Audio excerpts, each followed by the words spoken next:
Vamos a empezar esta conferencia que es de suma importancia para nuestra vida y para nuestra salvación. Porque si ciertamente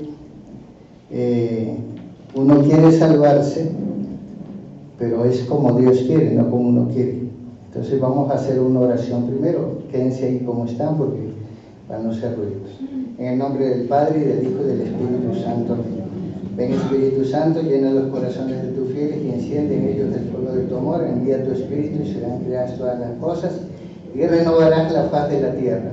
Oh Dios, que has iluminado a tus hijos con la luz del Espíritu Santo, concédenos que, guiados por el mismo Espíritu, sintamos con rectitud y gocemos siempre de tu consuelo por Jesucristo nuestro Señor. Amén. Santa María, trono de la sabiduría, ruega por nosotros. En el nombre del Padre, y del Hijo, y del Espíritu Santo. Amén. Bueno, empezamos entonces esta conferencia bajo estos aspectos que quiero tocar, aunque voy a decir en resumen ya. Primero, una base importante para saber quién es un católico y por qué es católico.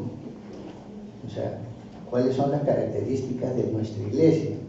Porque hoy día que se quieren decir muchas cosas y hay teorías acerca de esto y del otro y a veces hay mucha confusión en las personas hoy día acerca de lo que es la iglesia.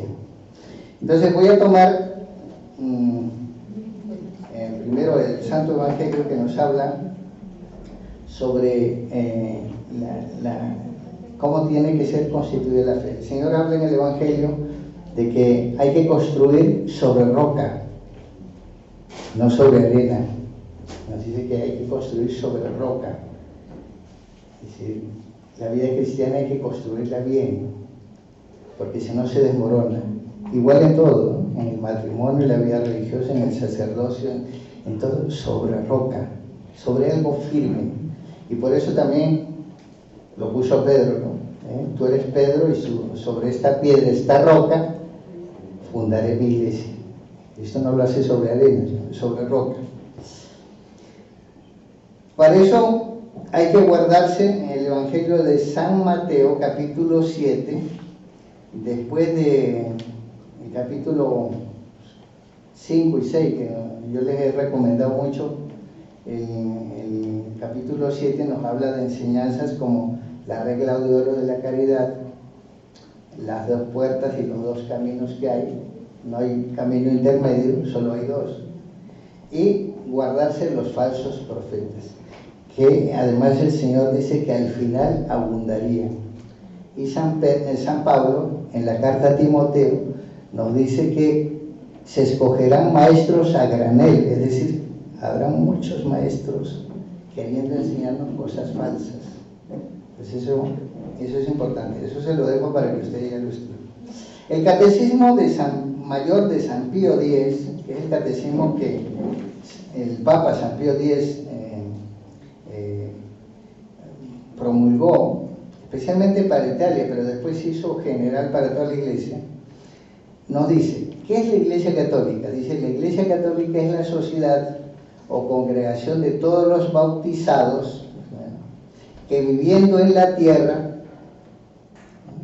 profesan la misma fe y ley de Cristo, participan de los mismos sacramentos y obedecen a los legítimos pastores, principalmente al romano pontífice. Así que fíjense, hay que medir las palabras. A nosotros que estamos en la tierra pertenecemos a la Iglesia Católica. Ya en el cielo será el reino de Dios. No está ya, la Iglesia está fundada para predicar el Evangelio de todo el mundo y llevarnos al cielo. Profesan la misma fe, no otra fe. O sea, la fe de la Iglesia y la ley de Cristo, una moral única que Cristo ya desde el principio dio. Si se nos cambia la moral, ya nos cambia la iglesia.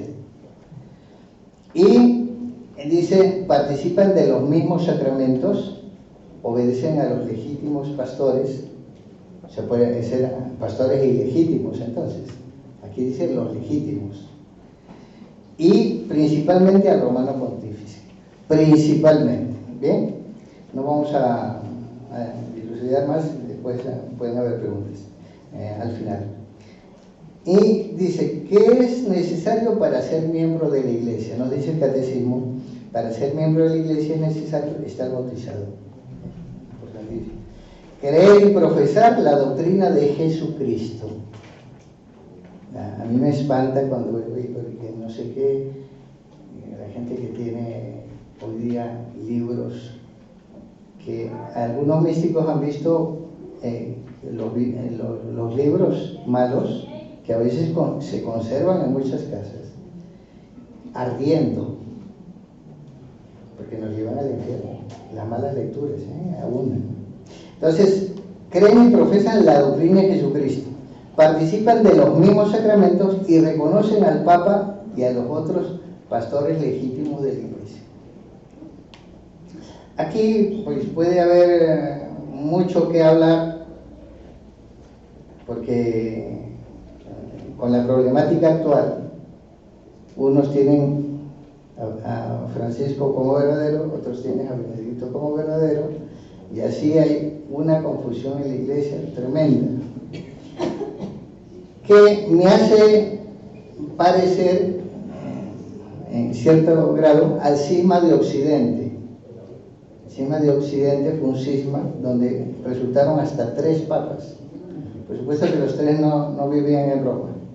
Había uno en Avillón y hubieron varios, fueron creo que como 14 en Avillón, en Francia. El primero era francés y se fue allá. Entonces, varios romanos pontífices gobernaron, siendo romanos pontífices, desde Aviñón, en Francia. Y estuvo casi como 50 años que en Roma no había papa. Después, otros cardenales nombraron otro papa en otro sitio y otros nombraron otro. Al final, da la curiosidad que uno de los papas falsos se llamaba Juan XXIII. No este del Vaticano II, no, otro de aquella época, se llamó Juan XXIII. Después se reunieron los cardenales de nuevo y nombraron ya, hicieron renunciar a los 3 a un verdadero, porque había uno que era legítimo. Y lo hicieron renunciar y nombraron un papa. ¿Bien? Entonces, los legítimos pastores de la iglesia. ¿Quiénes son los legítimos pastores de la iglesia? Nos dice el catecismo. Los legítimos pastores de la iglesia son el romano pontífice, o sea, el papa, que es el pastor universal, y los obispos. Además, con dependencia de los obispos y del papa, tienen parte en el oficio de pastores los otros sacerdotes y en especial los párrocos. Bueno, en esto hay que decir una cosa, que hubieron unos 38, otros 39 papas falsos, es decir, antipapas, que se dice. Bueno, en la historia de la iglesia, nunca viviendo ellos, sí, habían dudas, resistencias, etcétera, en la iglesia, pero otros los reconocieron como papas legítimos. Pongo el ejemplo de San Vicente Ferrer, que además tiene un tratado sobre el cisma, que él aceptaba el papa falso que estaba en Francia en esa época. Y Santa Catalina de Siena, también dominica pero terciaria, vivía en Italia, y si ella sí aceptaba el papa que estaba en Italia, pero no está en Roma porque ella lo hizo traer. Entonces, para que vean que la historia a veces se repite, pero hoy día estamos con 2 en Roma, que uno que ese papa emérito, el otro papa, y realmente tenemos que ver que sería una monstruosidad que la iglesia tuviera 2 cabezas. No, solo tiene una. Y Benedicto nunca ha dicho que él ya no es papa. sino que es Papa Emérito. Pero ese título de Papa Emérito no existe, ni en el Código de Derecho Canónico, ni en la historia de la Iglesia. Por lo tanto, es un nombre que se ha dado, pero que no tiene un valor legal, pues no está en la ley. Lo legal tiene que estar en la ley. Aquí no existe en las leyes. Bien. Entonces, no voy a ahondar más. Nos dice el Catecismo, ¿por qué la Iglesia se dice una? La verdadera Iglesia se dice una porque sus hijos de cualquier tiempo y lugar están unidos entre sí en una misma fe, un mismo culto. Ahí está la cosa más peligrosa. Un mismo culto, una misma ley, y en la participación de unos mismos sacramentos bajo una misma cabeza visible del Romano Pontífice. Dice, ¿no podría haber más iglesias? No, no puede haber más iglesias, porque así como no hay más que un solo Dios, una fe y un solo bautismo, así no hay ni puede haber más que una sola verdadera iglesia. Por lo tanto, estamos sentando ya bases firmes en lo que creemos. Bien. El Catecismo Romano, que es el que promulgó el Papa San Pío V, nos dice esto también, que nos puede dar luz sobre lo mismo. Nos dice, divídese la Iglesia ante todo en triunfante y militante. La Iglesia triunfante comprende la corte nobilísima y feliz de los espíritus bienaventurados que vencieron el mundo, el demonio en carne, y libres ya de las miserias y luchas de esta vida, gozan de la eterna bienaventuranza. La Iglesia triunfante. Dice, la militante está integrada por todos los fieles que aún viven en el mundo. Llámase así porque sus miembros deben aún sostener una dura y continua lucha contra los terribles enemigos espirituales, mundo, demonio y carne. Así que este mundo es para luchar, Mas no se crea que son dos iglesias diferentes, sino dos partes de una misma, como antes notábamos. La primera terminó ya su camino y goza de la patria celestial. La segunda sigue peregrinando día a día hasta que, unida a su divino Salvador, llegue también a gozar de la eterna bienaventuranza. ¿Y quiénes pertenecen a la Iglesia?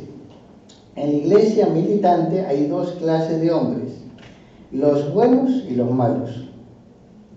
Sí, lo que yo decía, he repetido varias veces en las misas. Nadie pretenda de que nuestro grupo somos los buenitos. Hay buenos y malos, algunos regulares, pero buenos y malos. Y el Señor mismo lo dice en el Evangelio, que Él al final separará el trigo de la cizaña. Siempre habrá cizaña, trigo. Que al final cogerá los peces buenos y los otros los tirará. Ya tenemos diferentes parábolas que nos hablan de esta realidad. Bueno, capítulo 25 de San Mateo nos habla de el juicio final. Dice también que separará a los cabritos de las ovejas. Bueno, llámase buenos en la Iglesia a quienes están unidos y compenetrados entre sí, no solo por idéntica profesión de fe e idéntica comunión de sacramentos, sino también por la vida espiritual de la gracia y por el vínculo de la caridad. De ellos está escrito, el Señor conoce a los que son suyos. También nosotros podemos conjeturar por algunos indicios quienes pertenecen a esta clase de los buenos, es decir, los que están con Cristo, aunque nunca podremos saberlo con absoluta certeza. San Agustín en el siglo V dice, muchos que creen estar dentro están fuera y muchos de los que están dentro pueden estar fuera. Entonces, por esto, no hemos de pensar que Cristo se refería exclusivamente a esta parte de los buenos cuando nos remitió a la iglesia y nos mandó obedecerla. Si ni siquiera sabemos quiénes integran esta clase, ¿cómo descubriríamos al juez a quien hemos de someternos o a la autoridad que hemos de obedecer? Bueno, entonces la iglesia militante, los que estamos en la tierra, se manifiesta y es visible. O sea, la teoría de que hay una iglesia meramente invisible es una herejía. La iglesia es visible también. En el Evangelio se le compara a una ciudad asentada sobre un monte. Por lo tanto, una ciudad asentada en un monte se ve de todos sitios, donde todos pueden verla porque todos tienen obligación de obedecerla, y comprende a todos los hombres, buenos y malos, como aparece también claro en muchas parábolas evangélicas. Bien, no voy a continuar más. Bueno, esta realidad espiritual y también real la negaron, esto de la visibilidad de la iglesia, Lutero, afirmando que la iglesia es la congregación de los justos. Creo, dice él, que la iglesia es una minúscula congregación y comunión meramente de hombres santos, bajo una cabeza que es Cristo y convocada por el Espíritu Santo. Y Calvino, que es otro hereje de los grandes, enseñando que la iglesia está compuesta únicamente por los hombres predestinados. Pues según él, Dios había creado a los hombres, pero unos predestinados para el cielo y otros para el infierno. Pues una blasfemia, ¿no? Más que también herejía, porque Dios ha querido que todos los hombres se salven y lleguen al conocimiento de la verdad. Entonces, dice él, ¿qué es la iglesia? Se pregunta. El cuerpo, dice, y sociedad de los fieles a lo que Dios predestinó a la vida eterna. Ahí, claro, ahí él dice que hay unos predestinados y otros no. Los racionalistas, modernistas también, que modernamente han llegado a decir que la iglesia carece de forma externa y visible. Ya saben que a raíz del ecumenismo y de que dicen, bueno, ¿y qué pasó con los millones de chinos? Aunque hay muchos chinos ahora que están perseguidos, ¿no? Que son católicos o cristianos. Entonces, dicen, no, y los que están en la selva, ¿y cómo se salvan? Entonces, a raíz de eso, hablaban de una iglesia invisible, y no de la visibilidad de la iglesia.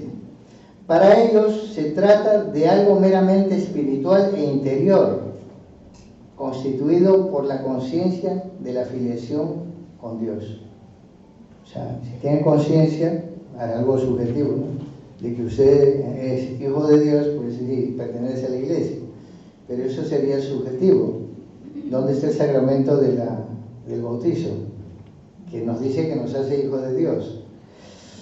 La verdad de la visibilidad de la iglesia, aunque explícitamente no ha sido definida, implícitamente se deduce de la doctrina del Concilio Vaticano I, que habla varias veces de la visibilidad de la iglesia.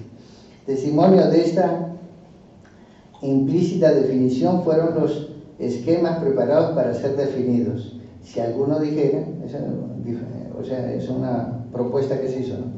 Si alguno dijere que la iglesia de las divinas preparadas para si alguno dijere que la iglesia de las divinas promesas no es una sociedad externa e invisible, sino solo interna e invisible, sea anatema. La doctrina del Vaticano I responde por lo demás al pensamiento tradicional de la iglesia, más explícitamente recogida y afirmada en las encíclicas de León XIII. Bueno, la otra pregunta que se haría, y ya me adelanto, ¿quiénes están excluidos de la iglesia? O sea, ¿quiénes no pertenecen a la iglesia? Es claro, según esto, que solo son 3 las categorías de hombres, hablando de hombres también mujeres, cuando se habla de hombres y mujeres, Eso de inclusión, esos son cuentos que ahora nos están poniendo como doctrina que no es, ni está siquiera en el idioma castellano. La Real Academia dice que si se habla de ellos, de los hombres, ya se habla también de las mujeres, dice ellos y ellas, pero no, ya es general. Entonces, los hombres incluidos de la iglesia, primero los infieles, o sea, aquellos que no han recibido la fe. Segundo, los herejes, que niegan alguna verdad de fe que la iglesia ha proclamado como una verdad de fe. No una opinión o una cosa, no, una verdad de fe. Los cismáticos, es decir, aquellos que no aceptan la autoridad pontificia del Papa, cismáticos. Y los excomulgados, o sea, aquellos que perteneciendo a la iglesia fueron expulsados de ella por alguna razón verdadera. Hay que tener en cuenta que algunos de los excomulgados ahora son santos, como Santa Juana de Arco, por ejemplo, y otros más. Bien, después la iglesia lo reconoció santo. Así es que es una ley externa que la iglesia pone para que esta persona que cometió un delito grave sea expulsada de la iglesia. ¿Hay dos formas de excomunión? Sí. Hay una que es la de sentencia automática, porque está en la ley ya, en el derecho canónico, que es así. Y ferén de sentencia, que es la que ya el Papa o un obispo decreta. Ten en cuenta que si un obispo decreta es para su diócesis, no tiene poder por toda la iglesia, sino en la suya. En la del Papa sí sería para toda la iglesia. Así es que los infieles porque nunca entraron en la iglesia.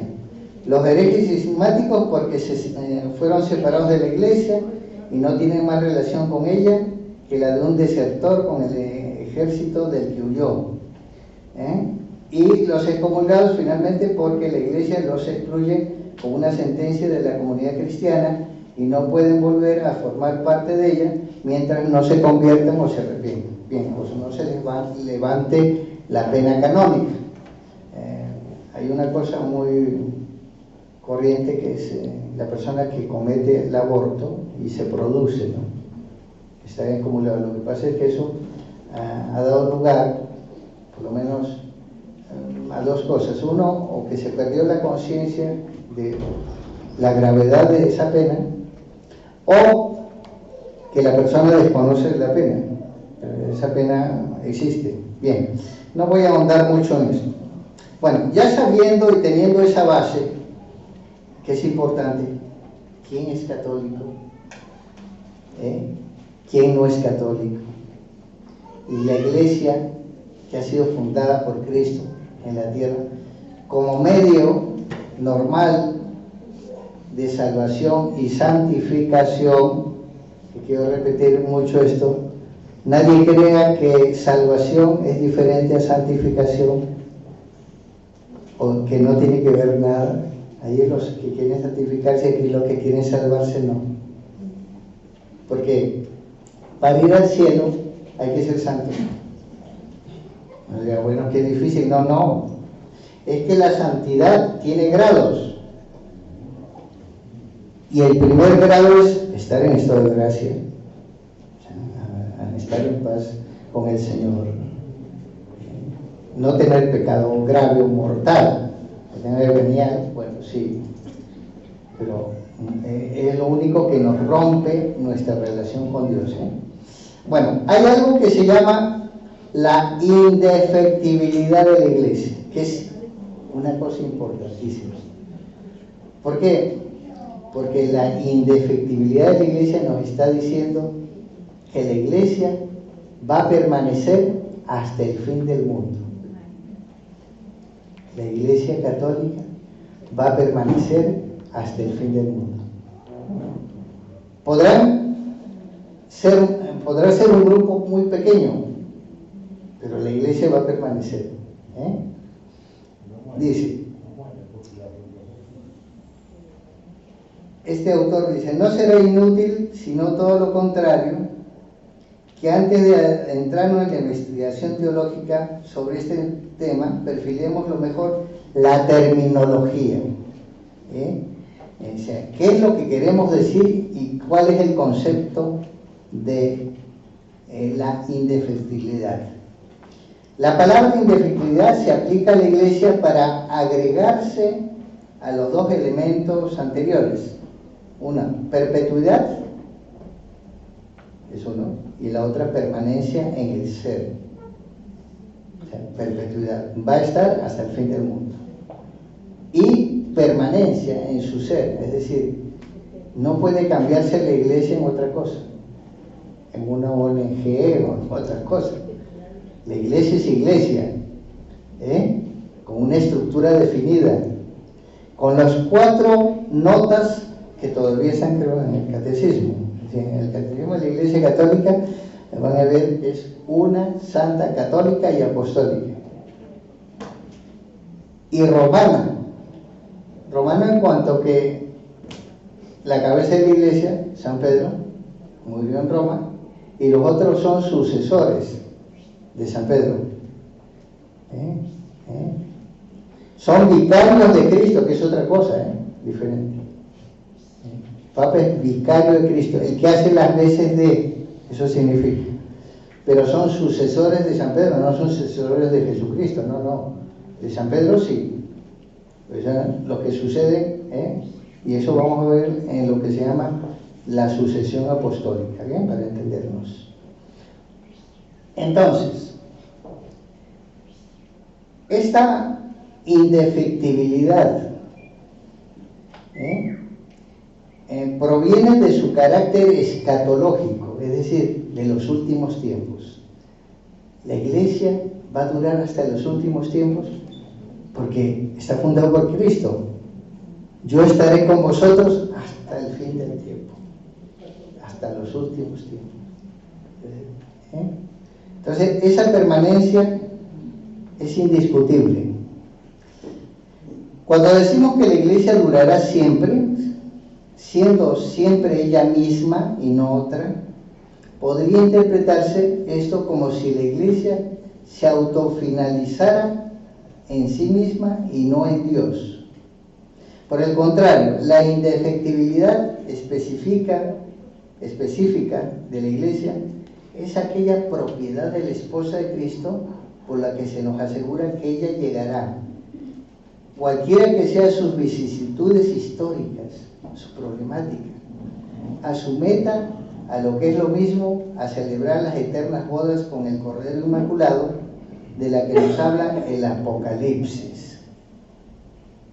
Así es que la esposa del Cordero, que es inmaculada, pero la esposa del Cordero. Esto es lo que señala un gran autor, que es el padre Boyer, que él era un gran teólogo que tiene bastantes escritos y que primero fue anglicano y se volvió católico gracias al cardenal Newman, que lo convirtió. Y escribe: hay que tener en cuenta este elemento capital.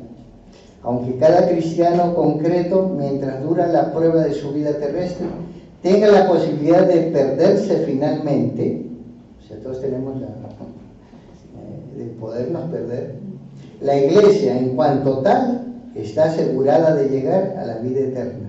Como suele decirse, es indefectible.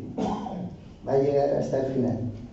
De esta forma, la Iglesia, que afirmamos en virtud de la indefectibilidad, perenne y siempre idéntica consigo mismo, es la Iglesia en su fase terrena, con un estatuto de naturaleza sacramental e histórica que dejará paso al estadio consumado y eterno, o sea, meta histórico, más allá de esta historia, de la misma, gracias precisamente a aquella misma indefectibilidad. O sea, que con estos principios ya podemos agarrar lo otro, La Iglesia permanecerá para siempre.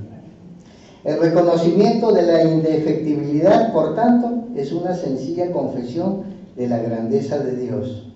que ha hecho a la iglesia apta para conseguir el fin que él mismo le señaló.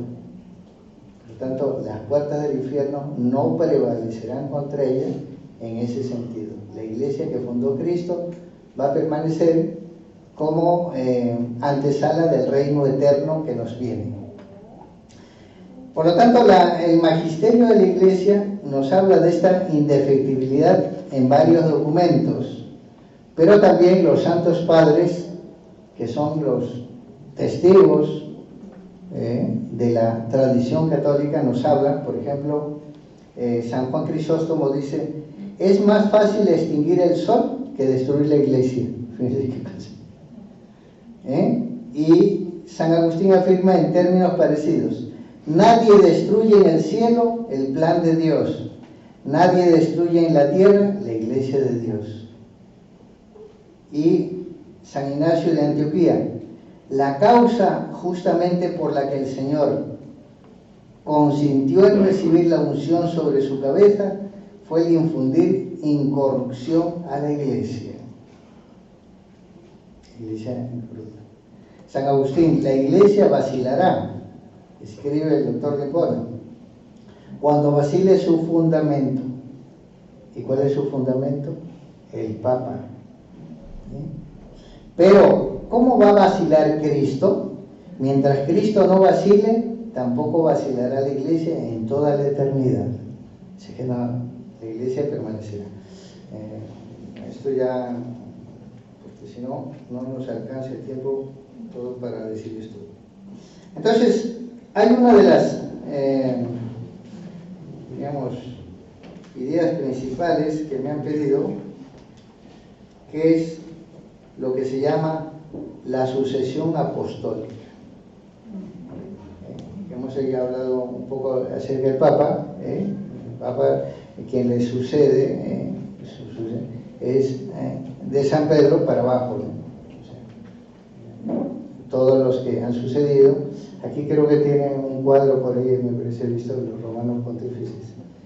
No sé si estará completo, no me he dado cuenta, pero sí hay cuadros de todos los que en el canon romano leemos los primeros papas, ¿no? Y los nombramos, en voz baja se dice el canon: Lino, Cleto, Clemente, Sisto, Cornelio, Cipriano. Bien. Y después vienen unos mártires, ¿no? Mártires romanos. La iglesia no, sería la lista muy larga para una misa, pero poner los primeros, ¿no? Así que la iglesia católica, la iglesia llamada ortodoxa y la iglesia copta denominan sucesión apostólica a la transmisión mediante el sacramento del orden, el orden sacerdotal, de la misión y la potestad de los apóstoles a sus sucesores.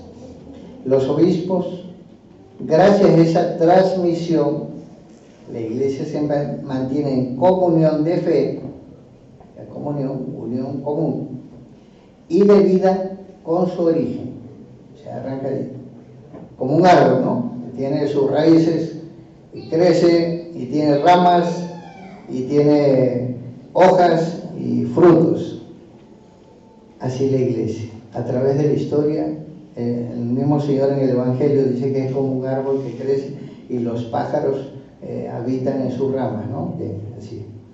Entonces, gracias a esta transmisión, la iglesia se mantiene en comunión de fe y de vida con su origen, mientras a lo largo de los siglos ordena todo su apostolado a la difusión del reino de Cristo sobre la tierra. Así que es una orden que nos ayuda a distinguir la verdadera iglesia de la que no lo es. Porque ha sucedido, y yo sé de algunas comunidades ahí, que han recibido ciertos obispos que no son verdaderos. Entonces, ahí, el compendio del Catecismo de la Iglesia Católica, en el número 176, nos habla de eso. Bueno, la Iglesia Católica, la Iglesia Ortodoxa y la Iglesia Copta afirman que la sucesión apostólica se mantiene mediante la ordenación de obispos de forma personal e ininterrumpida desde los tiempos de los apóstoles. Esto es, los apóstoles ordenaron a obispos ¿ya? De forma ininterrumpida han seguido ordenando nuevos obispos hasta hoy. O sea, uno ordenado es una cadena, ¿no? Voy a contar una experiencia que tuve en Buenos Aires. Fui a Buenos Aires, invitado, y fui a investigar un poco. Digo, ya que estoy acá, me fui a la Catedral de Buenos Aires y estuve viendo la catedral. Por el frontispicio parece un templo pagano de lo que vemos ahí de los romanos, pero por dentro pues sí es una catedral. Y paseando por ahí vi un cartel de estos recordatorios en lápida grande, donde decía, se agradecía al cardenal Rampolla del Tíndaro, que en la época de San Pío X fue nombrado papa, pero por el emperador Francisco José de Austria fue vetado, existía un veto, entonces fue vetado para ser papa. Pues muchos de los obispos de Argentina, me decían allá, descienden de esa rama del cardenal Rampolla del Tíndaro, que fue masón, históricamente se sabe, fue masón, de ahí, de esa rama. Bien, bueno, pero para la validez del sacramento basta que sea obispo legítimo, que desciende las ramas episcopales desde los apóstoles para aquí. ¿Bien? Por lo tanto, ¿los orientales cismáticos descenderán de esa rama? Por supuesto que sí. La Iglesia lo considera verdaderos obispos, verdaderos sacerdotes, no falsos. Otra cosa es la Iglesia,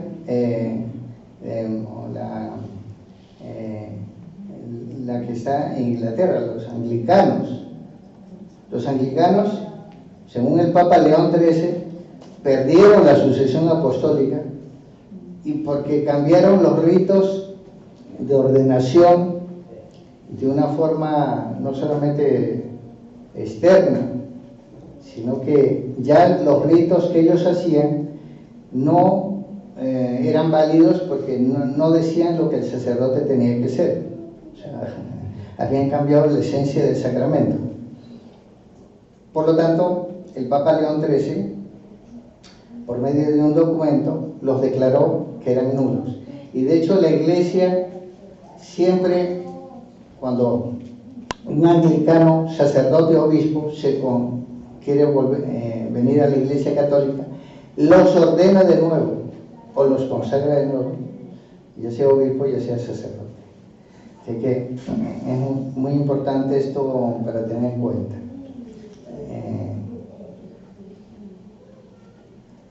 La Iglesia anglicana y luterana reclamaron tener sucesión apostólica, motivo por el cual en el intento incansable de la Iglesia para recuperar esos fieles fue la razón del Concilio Vaticano II. Pero le concedió muchas cosas, de tal forma de que pocos se convirtieron, pues después ha habido conversiones a la Iglesia Católica, pero ha sido cuando ellos han modificado muchas cosas. Por ejemplo, el sacerdocio femenino, aceptar homosexuales para ordenarlos, etcétera, etcétera. Cosas que ellos mismos repelían. Cosas que en la Iglesia Católica hoy día algunos pretenden, como el Sínodo de Alemania, asumir esa actitud. Y realmente eso lo que haría más bien es romper más la Iglesia y destruirla, ¿no? Bueno. Los padres de la Iglesia hablaron de esta sucesión apostólica en sus escritos y ratificaron que los apóstoles son los primeros enviados por el Señor y que después han venido otros a sucederlo. El mismo San Pablo en una de sus cartas a Timoteo o Tito nos habla de esa realidad, que ellos, los apóstoles, fueron plantando la semilla de la fe y fueron poniendo a sus discípulos bajo la imposición que dice de manos, ¿no? Pero ya saben que eso es una, siempre la Sagrada Escritura es un resumen muy corto de lo que nos quería decir. Así, San Clemente Romano, el siglo I, dice: es necesario, por lo tanto, y eso es lo que hacéis, que no hagáis nada sin el obispo, y que seáis sumisos también al presbiterio, como si fuera a los apóstoles de Jesús, nuestra esperanza, en el cual seremos encontrados supuesto que vivamos con él. Bueno, después habla de que hay presbíteros, etcétera, etcétera. Bueno, San Ignacio de Antioquía: por cierto, los que pertenecen a Dios y a Jesucristo, esos están con el obispo, y los que se arrepienten y retoman a la unidad de la iglesia, ellos también serán de Dios y vivirán según Jesucristo. Que nadie se equivoque, hermanos amados, si alguien sigue a un cismático, ese tal no entrará en el reino de Dios. Es duro ese. Sed solícitos de tener una sola Eucaristía, de modo que cualquier cosa que hagáis esté en consonancia con Dios. Porque hay una sola carne de nuestro Señor Jesucristo y un solo cáliz en la unión con su sangre. Hay un solo altar, al modo como hay un solo obispo con sus presbíteros y mis compañeros servidores, los diáconos. San Ignacio de Antioquía: porque vosotros todos debéis seguir al obispo al modo como Jesucristo sigue al Padre, y debéis seguir a los presbíteros como si seguiríais a los apóstoles. Que nadie haga ninguna cosa que sea importante con respecto a la iglesia sin el obispo. Considerar como válido solo aquella Eucaristía que se celebra por el obispo o por uno que él designe. Que la gente se reúna allí donde hay un obispo, al modo como la Iglesia Católica está allí donde está Cristo. Y también se permite bautizar sin el obispo o celebrar el ágape. Que tengan en cuenta una cosa, un estudio que hice siendo seminarista, que era el bautizo en los primeros siglos. Eso fue hasta el siglo VIII, que se bautizaba por inmersión. Pero la razón era que se bautizaban familias completas. El bautizo no era aquí como cuando yo quiero, era en la solemne vigilia pascual. De ahí ha quedado la bendición del agua, la bendición de los cirios y todo eso, porque solamente ese día en que se bautizan las familias completas, de paganos a cristianos. Bien, entonces tenía que ser una piscina, una fuente grande, con una jarrita, pues no tenías el agua suficiente. Una piscina, y era por inmersión. 3 gradas para el credo: creo en Dios Padre, creo en el Hijo, por eso se divide en 3 el credo corto, el Espíritu Santo, y después, el primero el renuncio, ¿no? Renuncio a Satanás, su obra de su seducción, el bautizo, y después el credo. Bueno, San Ignacio de Antioquía dice, esta es la primera vez que se tenga conocimiento en los escritos en que la iglesia llamada Catholicae, o sea, ya con San Ignacio de Antioquía, siglo I. Pero hay que tener en cuenta que eso lo hicieron en razón de muchos que se llamaban cristianos y eran cismáticos. Entonces la iglesia dijo católica. Como los ortodoxos, tampoco no van a encontrar una Biblia que diga iglesia ortodoxa, sino que ellos se autodenominaron así, diciendo que ellos guardaban la fe auténtica y que según ellos no había, la iglesia había cambiado la doctrina. Bueno, hay varios testimonios, no voy a leer todo, pero hay un autor que se utiliza mucho en teología, por lo menos en la teología que yo estudié, que se llama San Vicente de Lérins. San Vicente de Lérins es uno de los que pone los principios de lo que debe ser la doctrina. Y dice en latín algo así, que el cristiano, el católico, tiene que ver que la doctrina sea in censum in eadem sentencia. Es decir, no salirse de el sentido que la Iglesia ha dado a las verdades de la fe y según lo que la Iglesia en sus documentos nos ha dicho. Cuando se sale de ahí, ya no se está en la doctrina pura de la Iglesia, sino se está falseando la doctrina. ¿Bien? San Eusebio de Cesarea, que fue un autor antiguo también, que se considera uno de los historiadores primeros de la Iglesia, nos indica: si aparece cualquier herejía que pretenda tener sus orígenes en el tiempo apostólico, de modo que parezca una doctrina entregada por los mismos apóstoles, porque son, dicen ellos, de aquel tiempo, podemos decirles que nos muestren los orígenes de sus iglesias, que nos muestren el orden de sus obispos en sucesión desde los comienzos, de tal modo que su primer obispo tenga como su autor y predecesor a uno de los apóstoles o de los hombres apostólicos que trabajaron codo a codo con los apóstoles, porque es así que las iglesias apostólicas transmiten sus listas, como la iglesia de Esmirna, que sabe que Policarpo fue puesto allí por Juan el apóstol, como la iglesia de Roma, donde Clemente fue ordenado por Pedro. Así es que todas las demás iglesias muestran quiénes han tenido ellas como brotes de las raíces apostólicas, habiendo recibido el cargo episcopal de manos de los apóstoles. Así que, como ven, es algo importantísimo que tengamos eso en cuenta, para no estar con que este es obispo de no sé acá y de allá, y no se sabe quién es. Hoy día hay bastante de esto y hay que tener bastante cuidado para estar en la verdadera iglesia de Jesucristo. Voy a cortar un poco, porque yo sé que son temas que a la mayoría de repente les es un poquito oscuro, pero que pretendemos aclarar lo más que podamos. Bueno, vamos a ir a la idea del sedevacantismo. Bueno, en principio, la iglesia se dice que está la sede vacante cuando muere un papa o renuncia verdaderamente.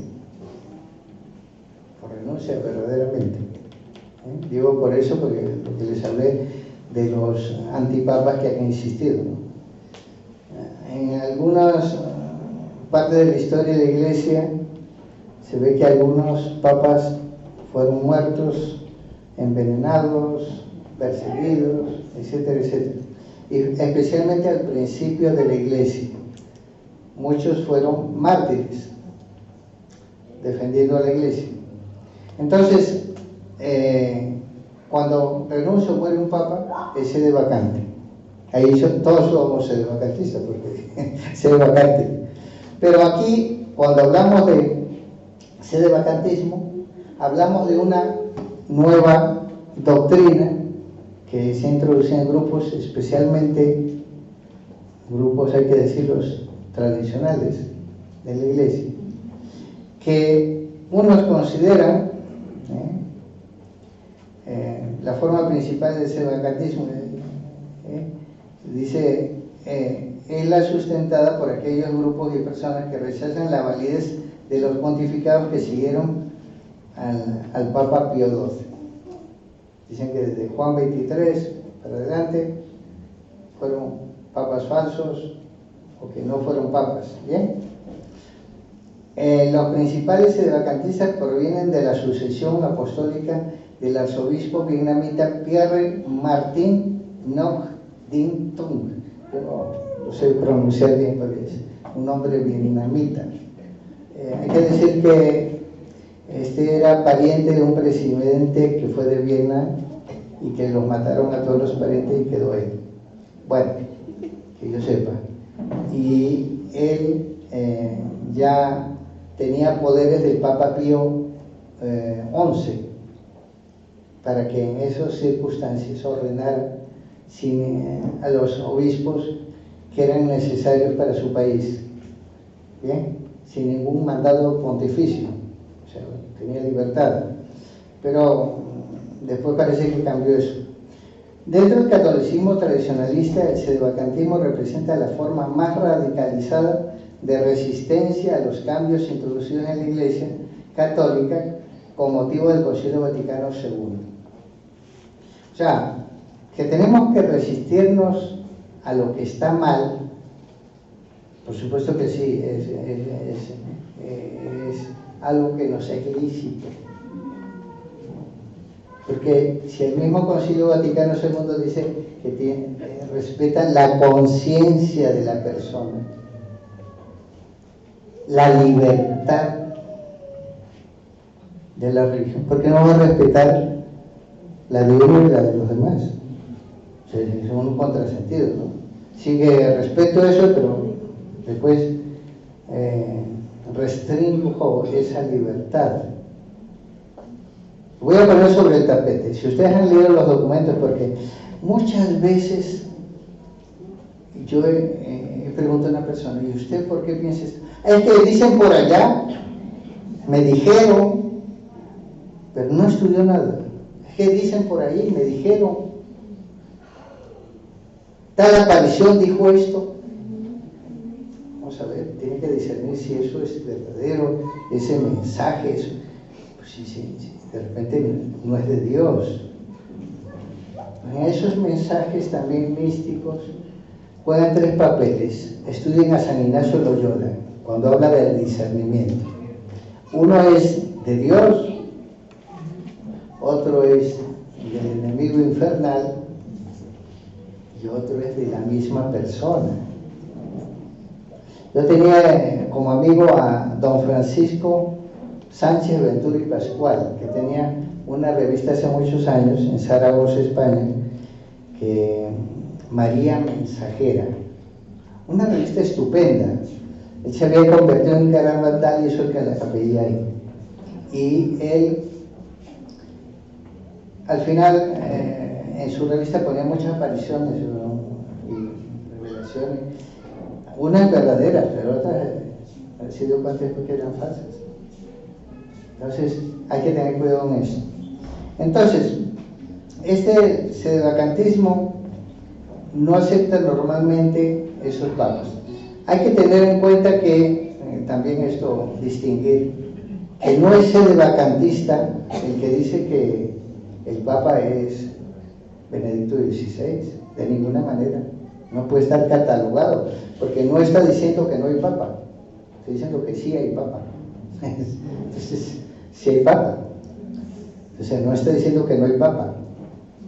No cae dentro de esto. La realidad es que la Iglesia está en una prueba de la que dice el Catecismo de la Iglesia Católica, ¿no? En el número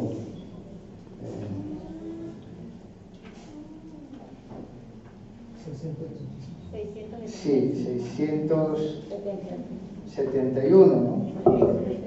Que dice la Iglesia pasará por una prueba final que sacudirá la fe de los fieles. Ustedes ya lo conocen. Entonces, está en el Catecismo de la Iglesia Católica. Y hay otras cosas que hay que estudiarla para aclarar eso, ¿no? Entonces, hoy día hay estudios muy profundos que tanto lo han hecho personas ya civiles como también obispos y cardenales, que aunque no lo hablen de boca, está ahí en el tapete. Entonces, los motivos por los cuales se ha dicho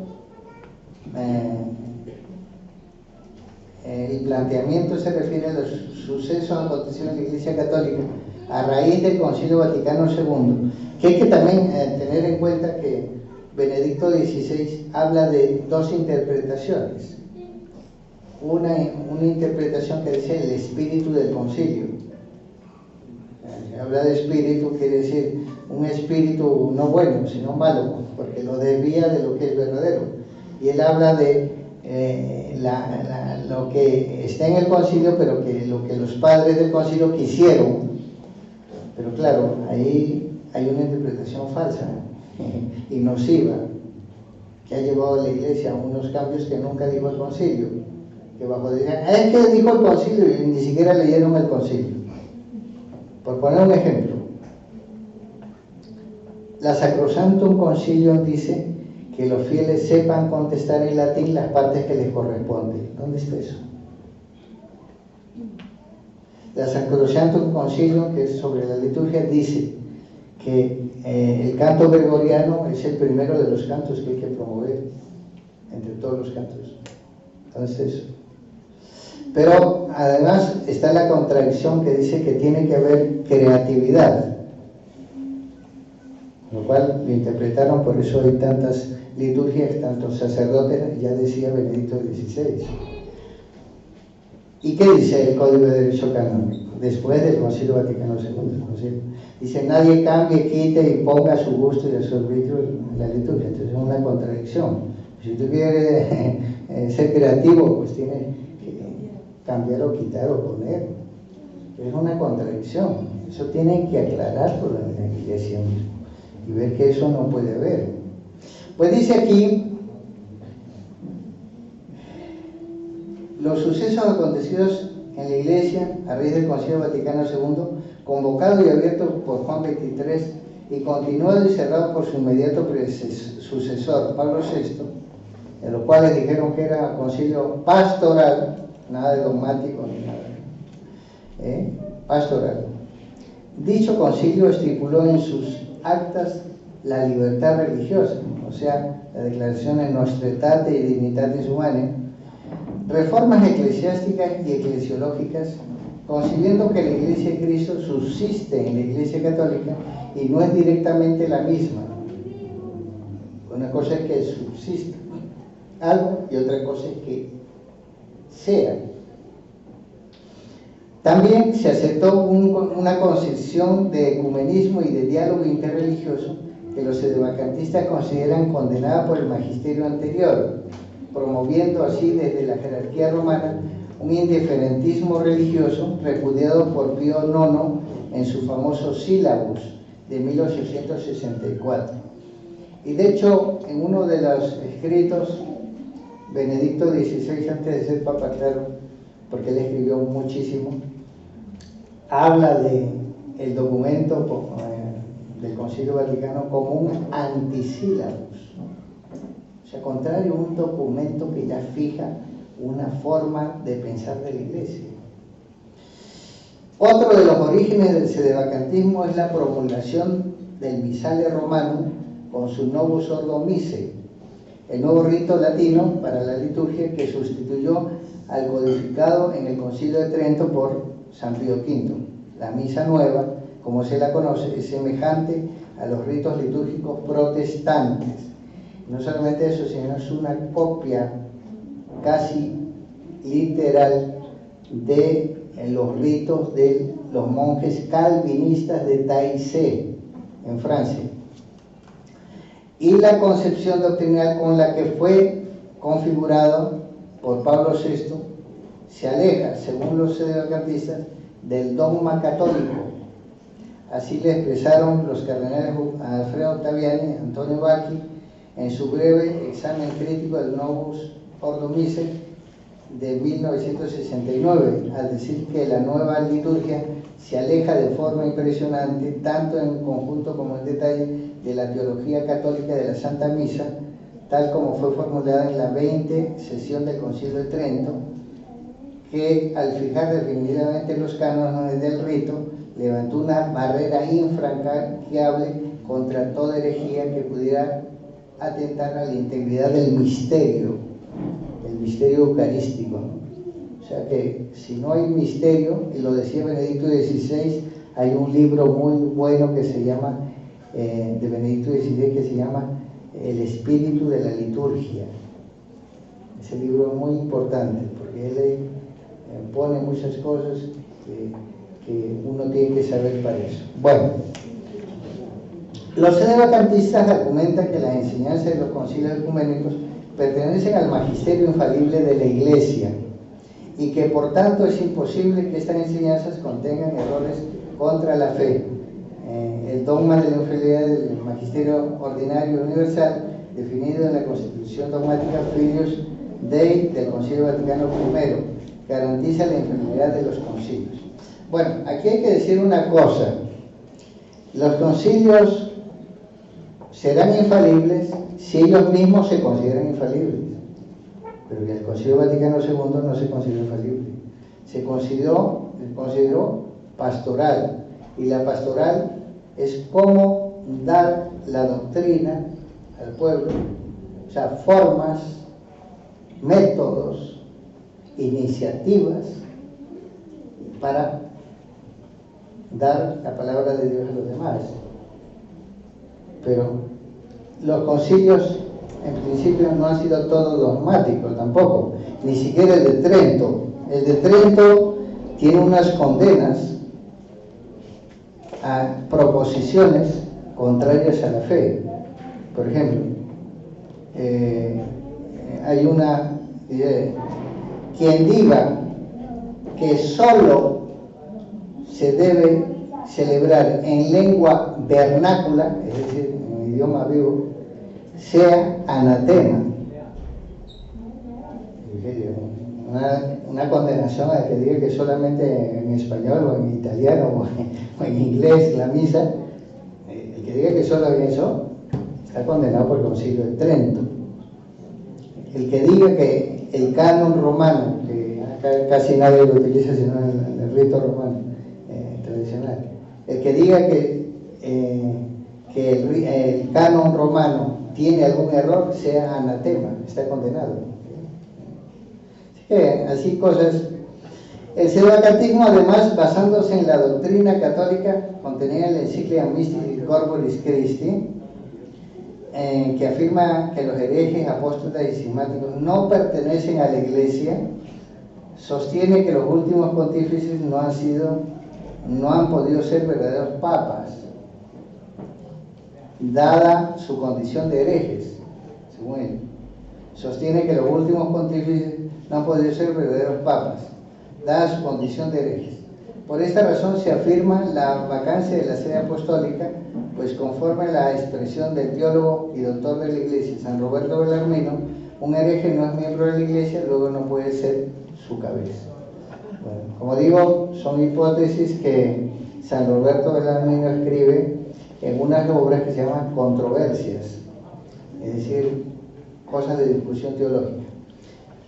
Aquí hay que decir una cosa que puede aclararles a ustedes la razón por la cual sería un error eso.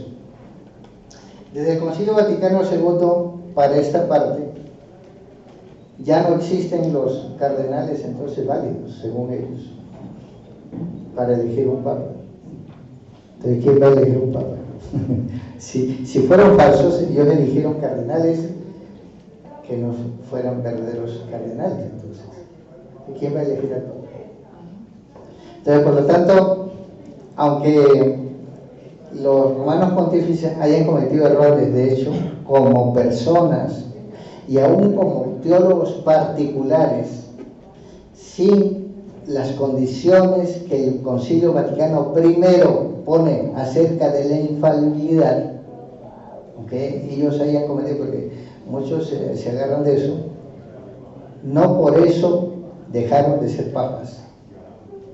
Ahora, ciertamente que está en tela de juicio que uno que ha cometido un sinnúmero de herejías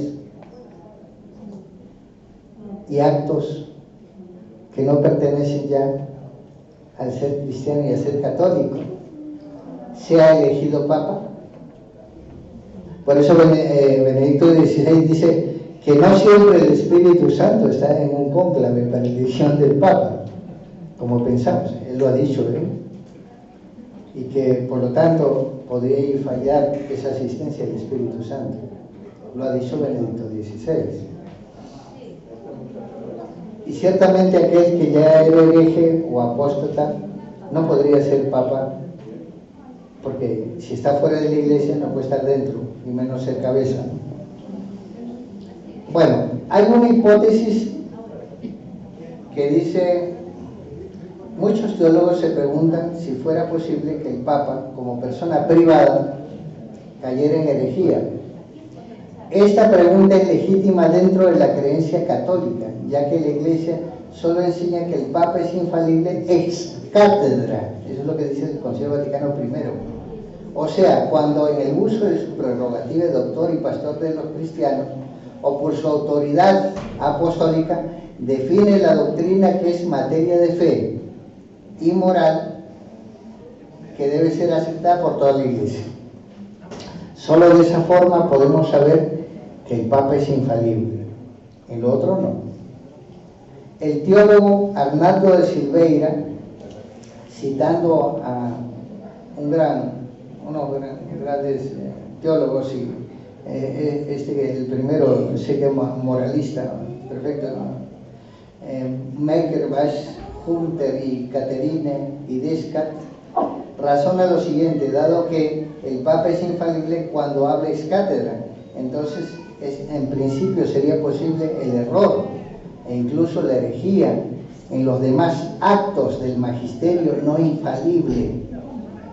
Tanto si no proclama esa verdad con todo el poder de Papa, puede fallar,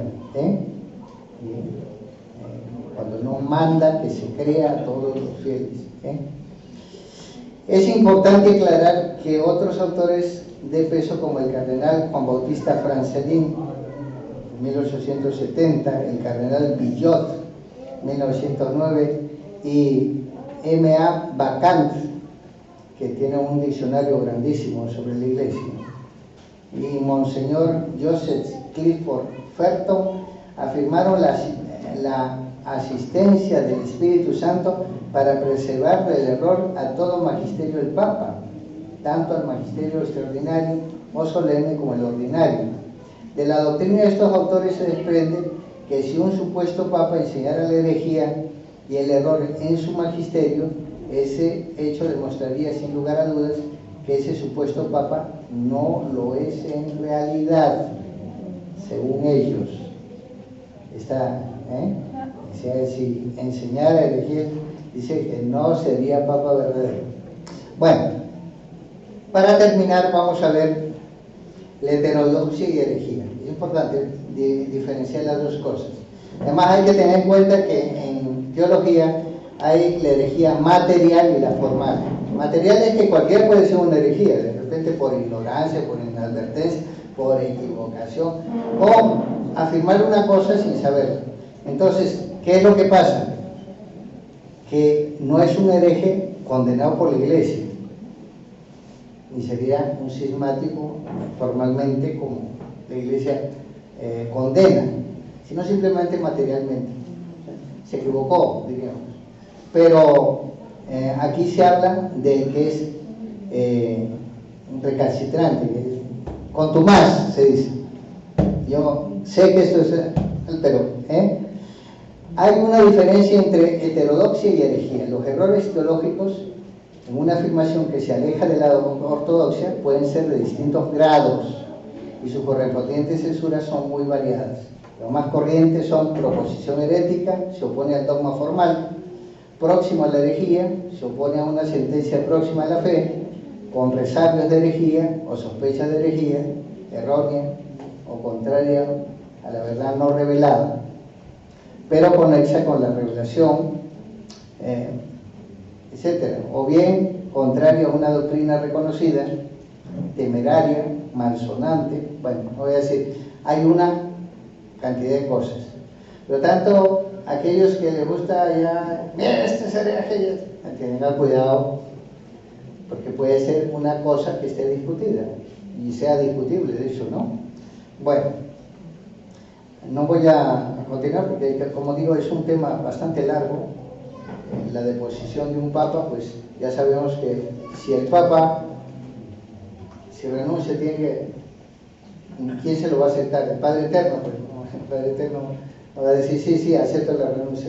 No, ya se sabe que si renuncia, ya está el Código de Derecho, dice, si renuncia verdaderamente, claro, con todas las reglas. Y cada uno de nosotros tiene que ver la responsabilidad que tiene con los otros también de la fe. Cuidar la fe. amar la fe. Profundizar en la fe, no quedarse en lo superficial. Y eso nos hará fuertes también en la fe y agradables al Señor. Muchas gracias. Dios bendiga.